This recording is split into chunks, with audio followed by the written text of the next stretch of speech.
I love analog video, although I assume if you've been on my channel at all, you probably already know that. From the noise to the way it handles lights and colors, there's something about the imperfectiveness of it all that kind of really gives it life. The biggest issue, however, is... yeah.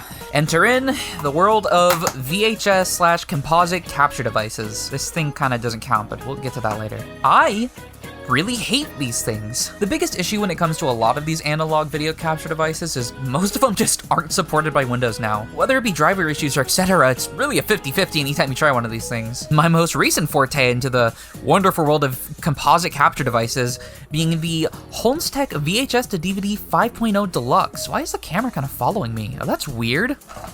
Oh, shit. There's a fucking CD in here, but it's not coming out. Whatever. I don't even need the CD. So this thing comes with software, but it's garbage. It's really bad, and it doesn't work on Windows 10. Yeah, so it turns out that's actually kind of not entirely true. It does work on Windows 10. However, it always tries to prompt me for a product key that I tried and doesn't work, and it will eventually let me in. But even still, like, the software just kind of sucks. At least they give you a couple options. Oh, you can choose between S-Video and RCA, nice. Well, I don't have it hooked up right now, but I've used this program before and I really did not like it. The options were quite limited, especially compared to just booting it up into OBS. Now, I give this thing a fair shot, and to its credit, it did relatively plug and play. Granted, the hardest part was actually tracking down the drivers for this, but once I got everything set up, just plugged it in, OBS read it right away, and it was good. Is what I would like to say. There's something really weird with the driver settings in this where by default all the colors are unbelievably blown out, and if you try to adjust it, randomly it'll just decide, I actually like the default settings better.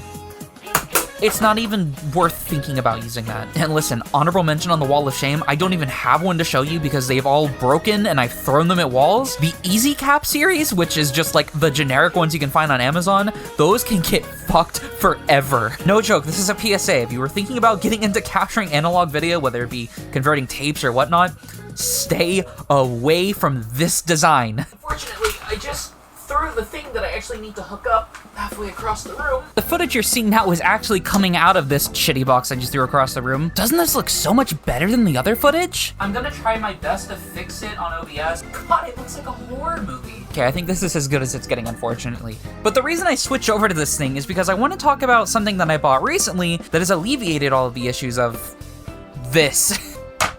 This, you can't even see it in frame, is the IOData GZ USB 2.0. What a name. Granted, I guess it's better than saying the Japanese name. This thing was not very cheap. This was like $40. We'll say, however, absolutely worth every penny. Again, evident by the footage before, and this. Also, I really like that flickering. It's really nice, right? See that? Yeah. But yeah, this thing cost me about $40. I had to import it from Japan. However, I do not regret it even a little bit. This thing is so quality. For real, if you are looking to record analog footage and you keep getting pissed off by all these shitty Ezcaps and do yourself a favor, just save up $40, get one of these things. They're so quality. The drivers were a little annoying to install because they weren't in English, so I had to find out how to do that with Google Translate and whatnot, but once I got it all working, it was just plug and play. I just plugged it into my computer. No issues, that is it. I opened up OBS, it read all fine, good. Settings by default were good. Okay, I'm gonna switch back now because I can't take this anymore. Again, just wanna point out, the flicker's gone. That's so weird. I literally just plugged this in.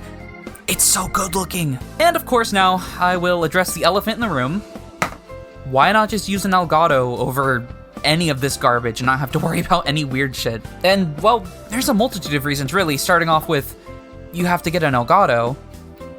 Ugh. Listen, I've used this thing a lot, and it's been relatively trustworthy. I still hate using this thing. It's so unreliable, it only works when it wants to, the software's fucking terrible, and generally you're also gonna need to buy one of these, which is just a composite to HDMI converter. However, a majority of these are pretty bad. They usually super stretch the footage out to fit a 16:9 aspect ratio. Not to mention, a lot of them really don't like it when footage cuts to static, and they'll just freak out, or they'll start like displaying up at the top corner like, here's your 1080p resolution, and it starts cutting into the actual VHS footage. It's not that big of a deal, it's just annoying. I would rather have the footage that I'm recording from my device completely untouched as is, direct through. That's it. No converters, no having to rely on Elgato software. It is just from my device to my computer. I'm gonna regret doing this, but for science, I will attempt to set this up.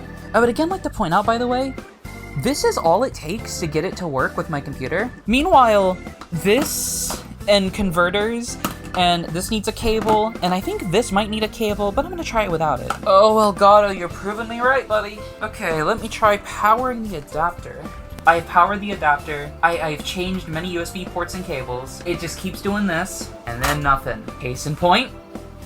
Oh, I hate you, Elgato. Hi again. So I actually messed around with the Elgato a bit more off of camera, and I actually got it to start working again, but the issue is, as you can see, it is quite stretched. Not to mention, there is a substantial delay between when I'm talking and when it's actually, like, oh man.